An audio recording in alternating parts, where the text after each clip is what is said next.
नमस्कार। आज हम एक बहुत ही दिलचस्प कहानी में गोता लगाने वाले हैं। एक ऐसे साम्राज्य की कहानी जिसने अपना सबसे कीमती गहना खो दिया। तो सवाल ये है कि आखिर ऐसा होता कैसे है। देखिए, ये सिर्फ एक इतिहास का पन्ना नहीं है। ये ताकत, प्रतिरोध और एक राष्ट्र के जन्म की कहानी है। सोचिए, एक ऐसा देश जो लगभग 200 सालों तक ब्रिटिश साम्राज्य की रीढ़ की हड्डी था, उसने अपनी आज़ादी कैसे हासिल कर ली। आइए इसी कहानी की परतों को खोलते हैं। अच्छा, इस कहानी को ठीक से समझने के लिए हमें सबसे पहले ये जानना होगा कि भारत ब्रिटिश साम्राज्य के लिए इतना इतना जरूरी क्यों था। इसे यूं ही ताज का हीरा या जूल इन द क्राउन नहीं कहते थे। इसके पीछे बहुत ही असली और ठोस वजह थी। जरा सोचिए, 2 सदियां, ये बहुत लंबा समय होता है। और इन 200 सालों तक ब्रिटेन की आर्थिक ताकत, उसकी फौजी ताकत, दुनिया में उसकी जो हैसियत थी, वो सब कुछ किसी न किसी तरह भारत से ही जुड़ा हुआ था।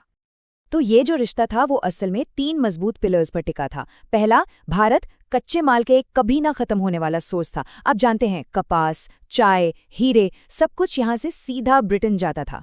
फिर जब ब्रिटेन की फैक्ट्रियों में माल तैयार हो जाता तो उसे बेचने के लिए सबसे बड़ा बाजार कौन था? वो भी भारत ही था। और आखिर में इंपीरियल आर्मी का एक बहुत बड़ा हिस्सा कौन थे? भारतीय सैनिक। तो ये आप कह सकते हैं एक ऐसा सौदा था जिसमें सारा फायदा एक ही तरफ जा रहा था, ब्रिटेन की तरफ। लेकिन जैसा कि हम जानते हैं, कोई भी सिस्टम हमेशा के लिए नहीं टिकता है ना? धीरे धीरे इस एक तरफा रिश्ते के खिलाफ आवाजें उठने लगीं और यहीं से भारत की राष्ट्रवादी जागृति की कहानी असल में शुरू होती है। और सबसे दिलचस्प बात क्या है पता है? कि शुरुआत में मांग पूरी आज़ादी की थी ही नहीं। भारतीय तो बस इतना चाहते थे कि अपने ही देश को चलाने में उनकी भी थोड़ी सुनी जाए, उनका भी कोई रोल हो। वो अपने ही घर में अपने अधिकार खोज रहे थे। अब देखिए, ये सोच कोई रातों रात नहीं बदली। इसकी शुरुआत हुई 1800 के दशक के आखिर में इंडियन नेशनल कांग्रेस के बनने से। तब वो सिर्फ ज्यादा अधिकारों की बात कर रहे थे। लेकिन फिर आया पहला विश्व युद्ध। जब हजारों भारतीय सैनिकों ने साम्राज्य के लिए अपनी जानें दी, तो ज्यादा अधिकारों की वो मांग स्वशासन यानी सेल्फ रूल के एक शक्तिशाली आंदोलन में बदल गई। और इसी उथल-पुथल भरे माहौल के बीच एक नए नेता का उदय हुआ। एक ऐसा नेता जिसने आज़ादी की लड़ाई की दिशा और तरीका दोनों को हमेशा के लिए बदल दिया, महात्मा गांधी। तो गांधी का सबसे ताकतवर हथियार क्या था? वो था सत्याग्रह। और ये सिर्फ विरोध का कोई तरीका नहीं था, ये अपने आप में एक पूरी फिलॉसफी थी। इसका शाब्दिक अर्थ है सत्य पर टिके रहना या सत्य की शक्ति। इसका मूल विचार ये था कि जुल्म का सामना नफरत या हिंसा से नहीं, बल्कि अपनी नैतिक ताकत और सविनय अवज्ञा से किया जाए, ताकि आप अपने विरोधी को नैतिक रूप से हरा दें, उसके जैसे बने बिना। तो ये असल में काम कैसे करता था? खैर, रणनीति काफी सीधी थी। पहला कदम, ब्रिटिश सामानों का बहिष्कार करो और भारत में बनी चीजों को अपनाओ। ये सीधा ब्रिटेन की अर्थव्यवस्था पर चोट थी। दूसरा कदम, दांडी मार्च जैसे बड़े बड़े सार्वजनिक प्रदर्शन करो ताकि दुनिया का ध्यान अंग्रेजों के गलत कानूनों की तरफ जाए। और तीसरा कदम, शांति से उन कानूनों को मानने से इनकार करो और जेल जाने जैसे हर अंजाम के लिए तैयार रहो। गांधी का ये मशहूर विचार सत्याग्रह के दर्शन का सार है।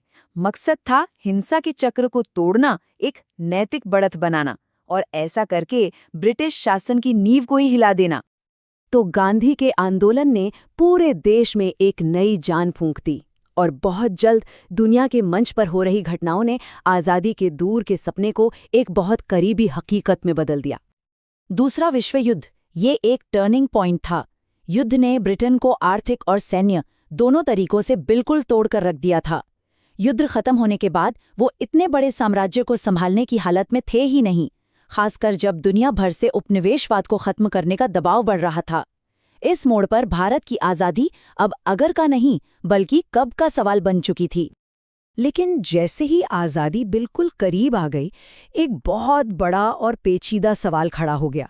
आज़ाद भारत असल में दिखेगा कैसा? और इस पर दो बहुत अलग अलग नजरिए थे।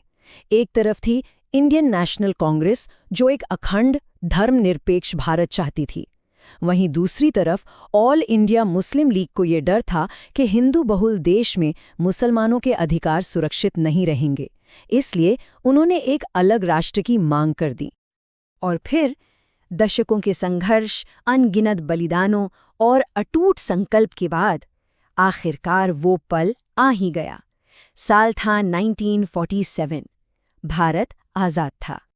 मगर इस जीत के साथ एक भयंकर त्रासदी भी जुड़ी थी।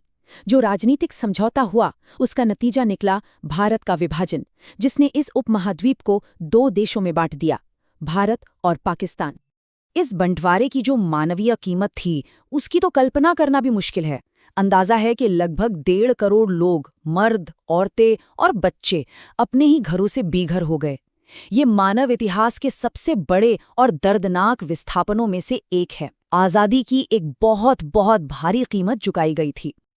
तो हाँ, भारत ने अपनी आज़ादी जीत ली, लेकिन ये कहानी 1947 में ख़त्म नहीं होती। बिल्कुल नहीं। उस संघर्ष की विरासत, आज़ादी की खुशी, बंटवारे का दर्द, उस वक्त लिए गए फैसले, ये सब आज भी दक्षिण एशिया के वर्तमान और भविष्य को आकार देते हैं। और ये हमें एक बड़े सवाल के साथ छोड़ जाता है। 1947 की कहानी आज भी 1 अरब से ज़्यादा जिंदगियों को कैसे प्रभावित कर रही है?